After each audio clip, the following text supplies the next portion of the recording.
I changed on that vote, actually, and I was happy to see it pass because I felt, and so did many of the members of the Senate who had some concerns about the bill, that there needed to be more time.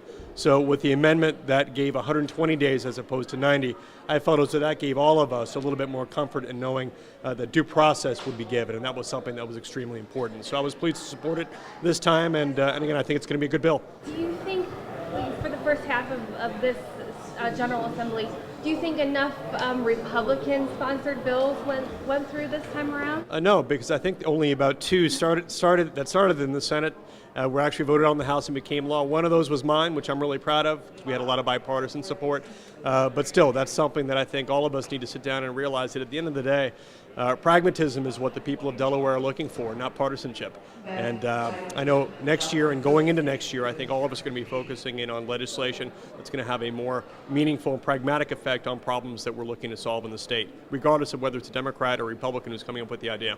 Now, this General Assembly has not been afraid to tackle the tough issues. They've been committed to ensuring the safety of all Delawareans. And as Washington gridlocked on the issues of gun safety, and few states made any progress, we did make progress.